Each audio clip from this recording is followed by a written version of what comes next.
સોમવાર 30 માર્ચ 2026 ઉપલી મેળીનું મનન.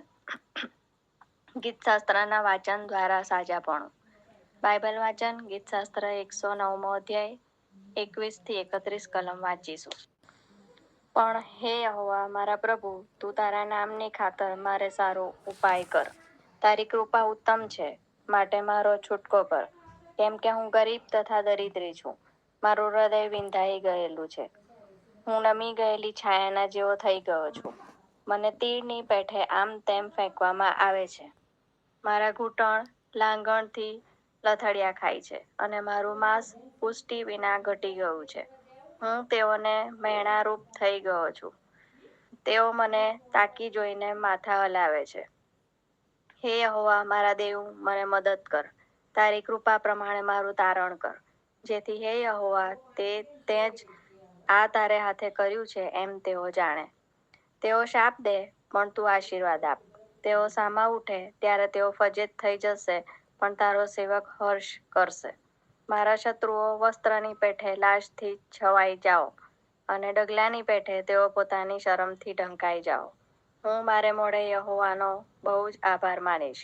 આ ઘણા લોકોમાં હું તેની સ્તુતિ ગાઈશ.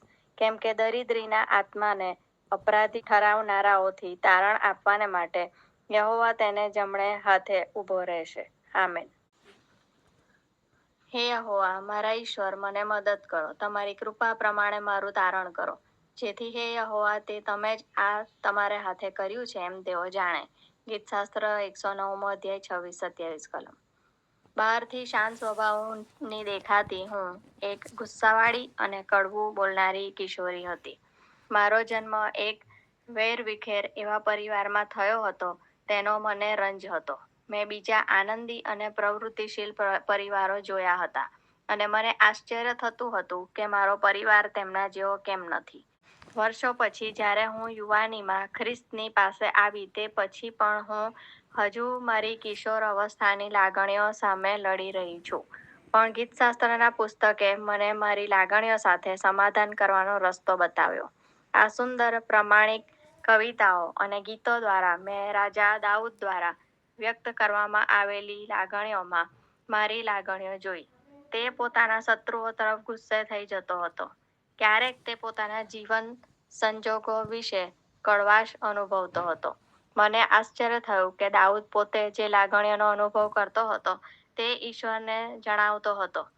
પણ મને એ બાબતથી દિલાસો પ્રાપ્ત થયો કે મને હવે એવી કોઈ લાગણી નથી કે જે હું આપણા પ્રેમાળ પિતા સમક્ષ વ્યક્ત ના કરી શકું. ઈશ્વર હંમેશા હું જે તેમને કહું છું તે સાંભળે છે અને તેની કાળજી લે છે. મારી લાગણીઓ ઈશ્વરને જણાવીને તેમના હાથમાં સોંપી દેવાથી મેં જોયું છે કે મારા દુઃખી હૃદયને સાંત્વના આપવા અને મારામાં ગુસ્સા કડવાશને શાંત અને સંતોષમાં ફેરવવા અને તેથી વધુ આનંદમાં ફેરવવા માટે ઈશ્વર સક્ષમ છે. ઈશ્વર જે ધીરજવાન અને દયાળુ છે, તેઓ આપણને સાજા કરીને આપણું બદલાણ થાય તેવી ઈચ્છા રાખે છે, અને તેવું કરવામાં ગમે તેટલો સમય લાગે તો પણ તેઓ તે કરશે. આજનો સુવિચાર. ઈશ્વર સમક્ષ હું મારી બધી જ લાગણીઓ પ્રદર્શિત કરી શકું છું. મધ્યસ્થી કૌટુંબિક ક્લેશવાળા પરિવારો માટે. પ્રાર્થના. સાજાપણું આપનાર પિતા, અમારી જે કોઈ લાગણીઓ છે તે તમને જણાવીને અને તે લાગણીઓ શાંતિથી અને દયાથી ધ્યાનમાં લેવા માટે તમારો આભાર. પ્રભુ ઈસુના નામમાં આમેન.